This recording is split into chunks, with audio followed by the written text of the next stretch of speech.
Hello, welcome to another edition of Curtis Jones Writing on YouTube.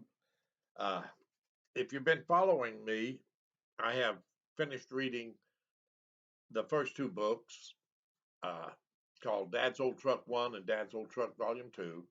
And I'm today beginning the third book, which is Imagination Stories that Make You Say, What If?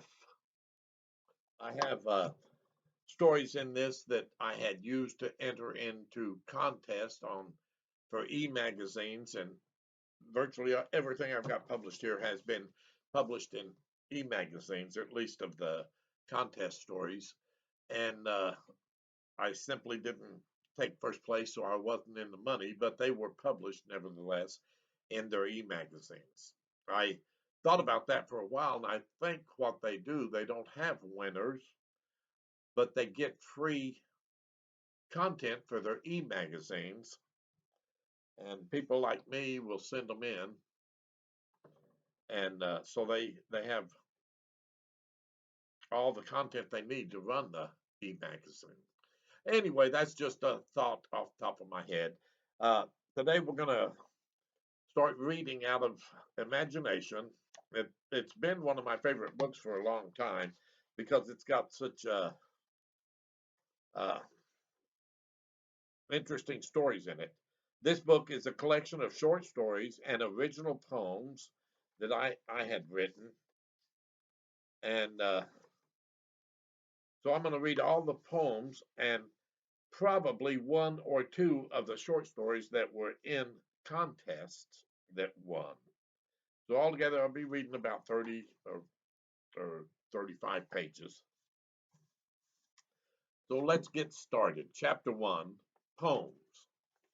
This poem I wrote because I have one daughter and I have three sons. And I wrote this poem shortly after my wife passed away.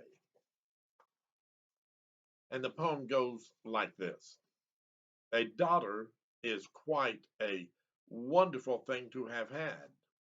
She can make a man really feel like a dad.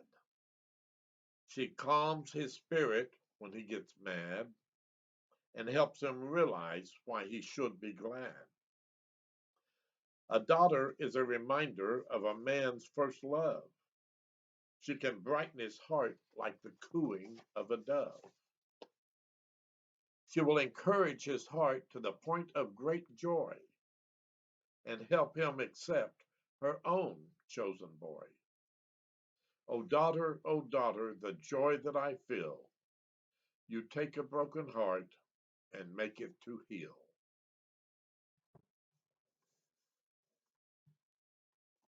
I also wrote a poem about a lady I met shortly after my wife passed away. Her name was Zelda. It's the first person I ever knew that actually had the name Zelda. My wife and I used to play a game that was called Zelda, and it was an interesting game. She liked it a lot. But this woman helped me start moving on. And the title Zelda, a poem for my friend. A beautiful woman named Zelda Lynn, now and shall always be my friend. She took a broken heart and taught it to mend with one little kiss to last till the end. And shortly after my wife died, I wrote this poem, probably within the first 3 months. It's called Overcoming,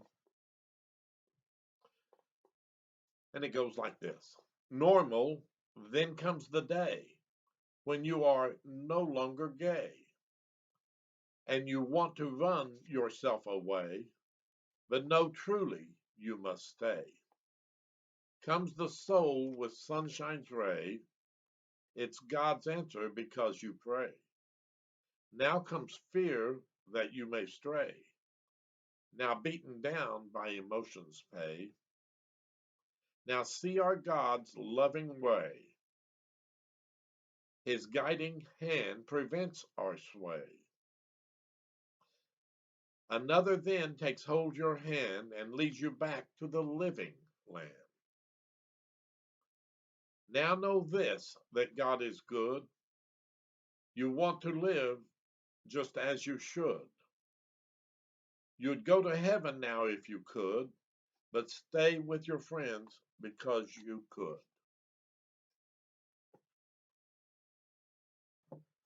And while I was putting together this book, I remembered a poem that my grandfather had written way back in 1926. A poem written by my grandfather when the Oklahoma State Prison was opened. I have rewritten this work to the best of my memory. I'm sure much of it may be original to me because of my faulty memory. For those who remember the one Grandpa wrote, I apologize. It was written by Benjamin Harrison Jones in 1926, published by Curtis L. Jones, his grandson, in the year 2012. Judgment. Subtitle, McAllister Prison. Old Satan sat on his red-hot throne with the fires of hell around him, waiting for them to bring him an imp the moment they could find one. At last the imp walked in with his smutty face and his tail held lightly in his hand. Now listen while old Satan spoke of his one and only foolproof plan. The souls in hell are all burned up, is what the devil clearly said. I want you to take a trip to Earth and round up 1,000,000 head. Oklahoma is the place I want you to go. It's a new state in the West. I think you could get all of them there and still not do your best. Southtown is the place to begin, a town in that same state where thieves, robbers, and men of sin of every kind there congregate. Now often go there, Nix then said, and he straightened up his face. And while you're gone, I'll stir around and fix up a red hot place. While the devil his fires he did trim, days and weeks passed slowly by, with never a word from him. Was it possible that the imp could die? Then one morning at the break of dawn, there was an awful roar and bang. The gates of hell flew open wide, and the smutty little imp walked in. The devil jumped and looked around, but not in his sight was a single soul. The imp sat down on a red-hot forge, and this is the frightening tale he told. I took a trip to that great earth above. I went to that bustling and busy place, and you'll not believe the works I saw and the things done by the human race. I'll tell you, Nick, the imp then said, and his face was brightly lit with a smile. The way they run things in that new state has your hell here skinned a mile. They use the people you deal with to build some great walls of stone and gathered sinners from over the state and started a hell of their own. My grandfather wrote this when McAllister State Prison was being built and established in Oklahoma. I wrote a poem for a lady that I performed the funeral for. I've been preaching for quite some time when I wrote this, and she passed, and they asked me to do the service. And this is what I wrote in 2011. It's called The Spirit's Home. And part of the uh, stands in this poem come directly from the Bible, and part of them I made up. And it starts, to be absent from the body where my soul has lost its hold is to be present with the Lord where I have treasures all untold. The dust returns to earth, from whence it has been taken. The Spirit goes to God who gave it, and all my friends shall feel forsaken. A house not made with hands, to live out days unnumbered, eternal in the heavens, where life is unencumbered. Ye are the children of the light, whose brightness shows the way. Darkness banished by the Lord, now made the children of the day. I wrote the next poem because I got to feeling guilty. I'd written a poem about my daughter, but she lives here in Alabama with me, and they live up in Oklahoma and Arkansas. And so she was a great comfort for me when my wife died. But I got to feeling guilty that I hadn't written anything about the boys. So I wrote a poem called Xerox a Man's Name. And Xerox is a copy machine, for those of you who don't know. Married now, and your son soon rises, made in the image of his own father. He looks, his look is full of many surprises. He looks like dad, but also his mother. Dad's heart is now filled with joy.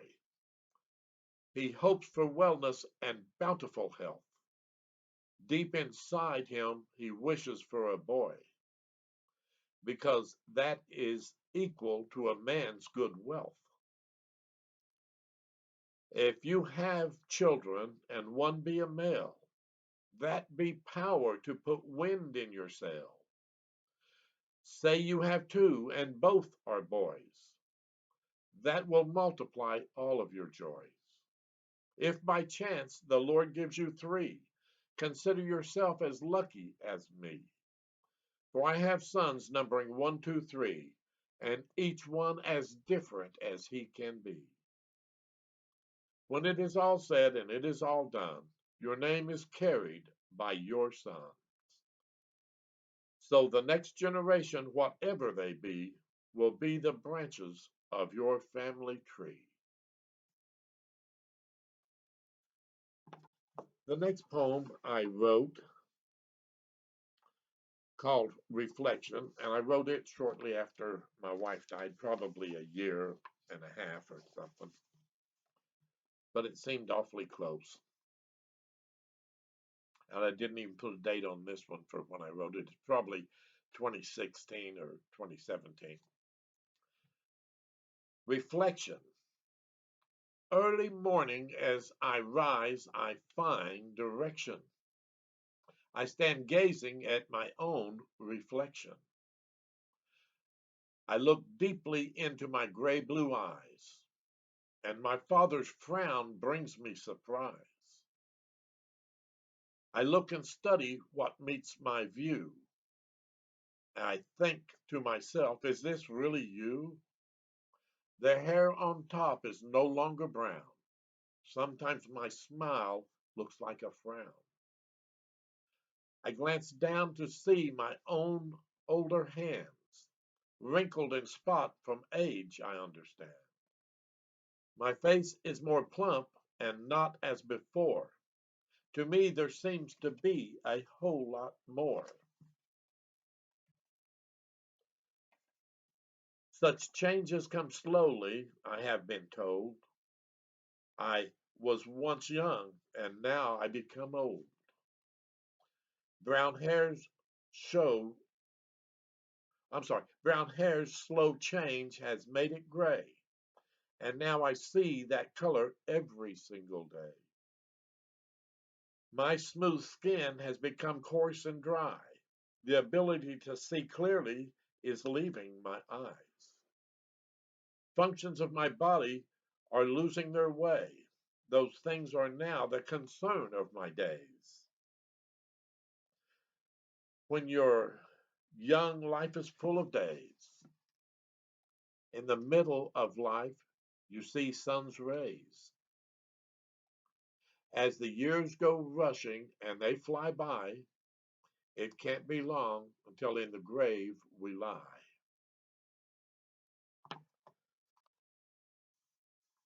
Then I wrote a poem that Makes me sad, but I needed to do this because I was having a hard time moving on from my wife's passing. And I don't believe I have fully moved on and may never, but that's okay. It's entitled Miss Stephanie. I wrote this in 2018. Oh, how beautiful is Miss Stephanie. At first sight, she brought me to my knees. A heart that yearned was born that day. To live without her, there was no way. Her glory seemed seen through the dim porch light. It made my heart know she was right. A wonderful romance for each a first love. It felt like a blessing from our God above. Caught in a whirlwind of hope and desire, each time we met, we were made much higher. Lovely were we, or lonely were we as through life we trudged. We belonged together in an eternal hug. Wedded we were on a bright June 23rd. Better news my heart had never heard. For richer or poor, together we stayed, united through days brighter and gray. Children we had that increased our joy, a lovely little girl and three energetic boys. We struggled to keep up and to keep pace. All days with children were like a great race. As it happened to all the children now grown, with each one now lives out on their own. We're dating again just like at the start. We're connecting to each other heart to heart. Our love for each other better than before. Our love now grows even more and more. We have truly become a flesh of one, better now than when we had first begun. Now traveling to many a faraway land, but as we travel, we're always hand in hand. Never do we part for more than a day, for we could not live separated that way. I woke up one dark and mournful day to find that my love had gone away. We lay next to each other side by side. Her body was there, but she was not inside. My heart was ripped right out of my chest. And as for the story, you will know the rest. I struggle each day with her on my mind. I hate that she's gone and left me behind. But if life goes on, and so we must too, this story is told to benefit you. If left behind happens to you, now you know what you must do. Pick up your heart and keep it true. You will not always remain quite so blue. Another may come who can lift you high. They may be nigh or far, or they may be nigh. Diligently search for them you should. To do this will always bring you good. The first love in your heart has its place. Finding the new love should win the race. I wrote another poem because of my health, and it's entitled Mr. Prostate. And it changes the pace a little bit, showing how weak we humans are. And it goes something like this: Trickle, trickle, little pea, once again you worry me. Here I sat with bended knees, trying hard to make a pea. I was sleeping and resting well, when awakened as by a tiny bell. I had to answer the call to pee. No one could answer, no one but me. Oh, to rest throughout the night, to me would be a great delight. Instead, I wake with fuss and fight. My body's forgotten how to do what's right. Here in the hours we call we, I sit and wish that I could be. I wish for the rest that might could be. If only this hadn't happened to me. But all of the joys of being male comes with things that make us pale.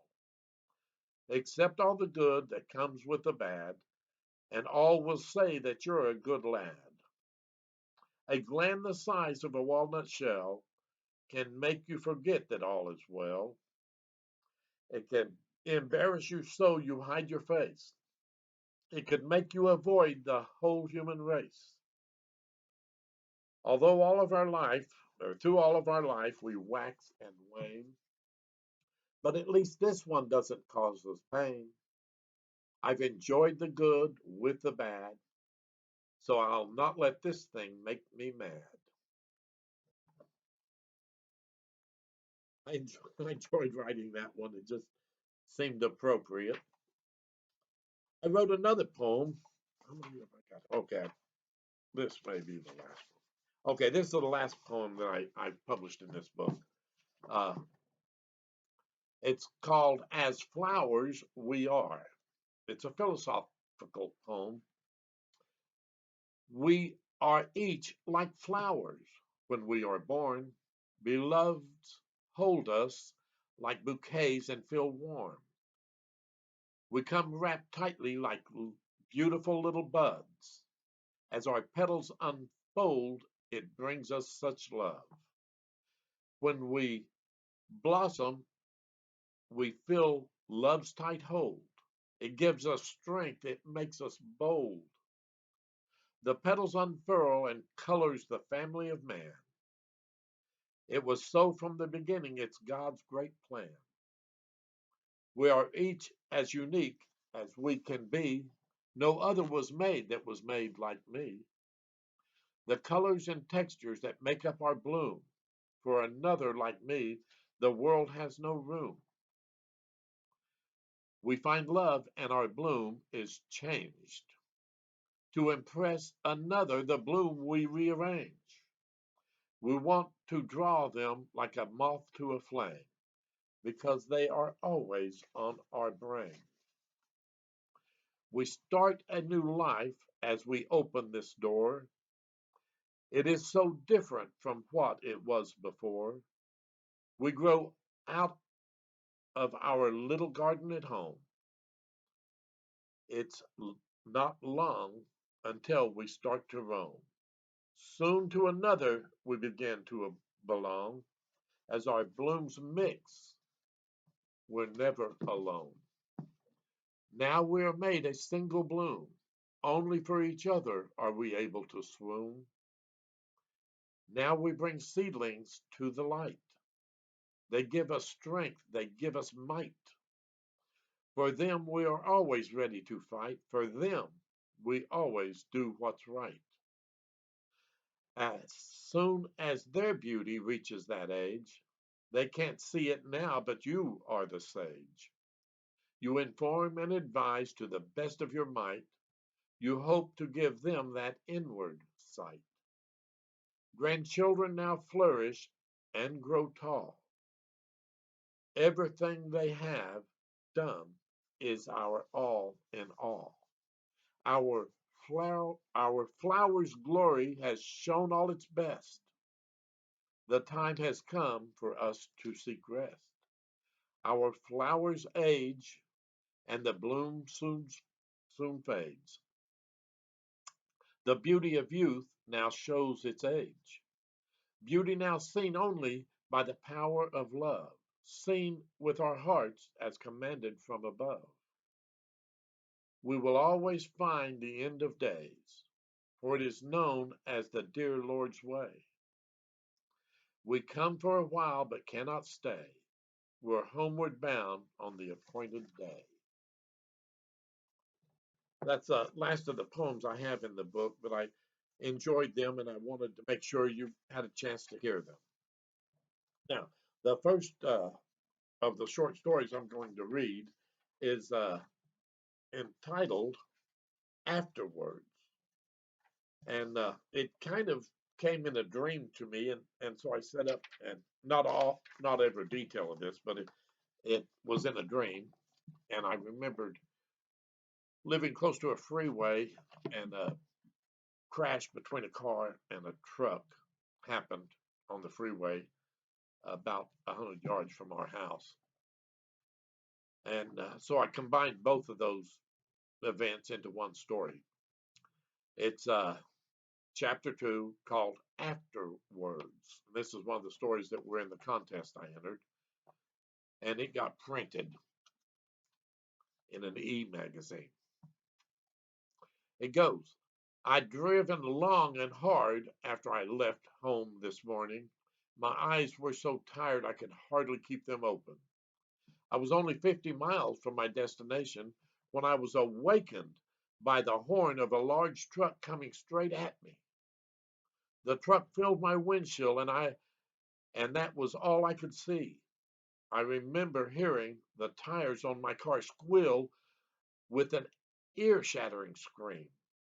Everything was moving so slowly that I could see the details of the event as though it had been filmed in slow motion. My map was floating in the air and moving toward the dashboard. The jacket over the seat had its arms stretched forward toward the map as if the sleeves were trying to catch it in flight.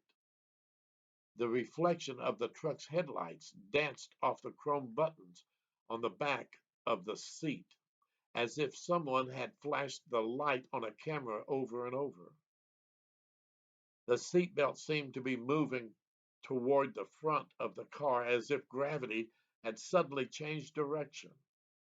My attention moved back to the truck, and I realized I was in his lane. I grasped for all the air I could draw into my lungs, and it didn't seem to be enough. I felt my heart beating so hard against my ribs that I was sure it would break one. I jerked the steering wheel toward the right to move back into my own lane, and I could sense the direction of the car changing. But the truck was upon me now. I heard glass shattering, and I could see the diamond-like reflections of the shards of glass moving toward my face. I closed my eyes, and all went silent. I could not tell where I was. I did not have any pain, and there was no longer a feeling of fear and dread that had so violently grasped me just a moment ago, and I was calm in my mind. When I opened my eyes, I couldn't believe it. I had always held my faith in science and logic, not in the belief in a supernatural being that knew all things and had all power, but there he was on a high throne that stood above me. It gave him an air of authority, and I knew he had power over me right then and there. I became so sensitive to my surroundings that I could see and hear and smell everything as if I had suddenly become alive to those abilities for the first time. It was the judgment seat, of which I had been forewarned when I was young. I had not believed it when I grew older, but there it was. I was the one on trial. The judge was glorious and awesome and fearful to look upon. I became aware that I faced condemnation with no recourse. All of a sudden, I was racked with pain, and when I opened my eyes again, I was laying beside my mangled car. I was covered with my own blood. The pain, the pain. That, that short story got printed in an e-magazine. This is another short story that I did, and this will be the last story I do today. After this, I'll pick up on chapter 4. This is actually chapter 3 of this book, and it's fairly short. It's called "What's Behind the Green Door," and the premise of the contest was write a story saying what's behind the green door. And so this is what I came up with. What's behind the green door? I entered the room with all the confidence of a prize fighter as I walked toward the bold green door at the other end of the great cavernous room. The girl I'd hoped to date was unknown to me as yet. The fate of the evening lay at the climax of the next several steps. A dear friend had set up this meeting, and now the moment of truth was upon me. My stride began to weaken almost undetectably at first as I allowed my mind to see the possibilities of what was unfolding. Would this be a beautiful woman with all the attributes I so love, or would this be like the other great disappointments I'd seen with blind dates? As my pace slowed, my mind began to race over the sparse description I had been given about my date. She's very nice, I was told. And nice is another way of saying homely but kind. She's smart too, was what I was told. But smart could be subjective. How smart was my friend? Smart may mean glasses and her hair in a bun. She's a little plump, was the warning I had received. My friend was very skinny, and plump to her may mean average to me. At least this is my hope. But what if plump really means plump to me? My speed slowed now even more as I reached the halfway point. I began to question my decision to accept a blind date again. I've been disappointed before and found it hard to escape an evening of discomfort. Would I be willing to go through that again? My friend is dear to me, and yes, for her, I will endure. The pangs in my stomach are now relaxing, and the fear of the unknown are fading away. I take a deep breath and resume my pace. As I began to look over myself, how would I appear to another? My left shoe has a scuff, and I have just noticed a spot on my shirt that did not appear before. All this worry about the blind date had put me at such ease with myself, I had overlooked my own faults. As I reached the green door, I knocked and waited with bated breath. If she was indeed beautiful as I hoped, I would be embarrassed by my own disheveled appearance. If she was homely, I would be less concerned about my own appearance. I heard footsteps crossing the floor, and I took a deep breath to brace myself. As I heard the doorknob begin to rattle, I knew I would be face to face with the answers I had sought. I was stunned when the door was open, and I made an audible gasp. I now knew I would be embarrassed for the rest of the evening. By my reaction and the look on her face, as she recognized the expression on my face, she had seen it before. I now knew what was behind the green door. My embarrassment was not limited to my first reaction, but to my appearance as well, for she was indeed beautiful, and I was wishing I had made a better impression on her, for I had found my love behind that green door that I had dreaded just moments before. That will conclude what I'm reading today. But when I present the next uh, one of these, it will be The Man and the Angel. And it's a fantasy story I wrote with hopes. And I hope you enjoyed it. After I finish the imagination book, then I will begin The Love Endures All Things, which tells my life story from the end of the books I've read so far. And I hope you hang around and enjoy them. And I want you to know that if you like them, you need to click like And if you have enjoyed them and you would like your friends to enjoy them, share with your friends. If you get in a hurry, you can go to my webpage, which is curtis-jones-books.squarespace.com, and it has links to Amazon where you can order my books, or you can go look on Facebook at the Curtis Jones author page. It also has links there. But both of these will tell you a little bit about each of the books I've written. The web page goes into much more detail. God bless you and take care until the next time we meet.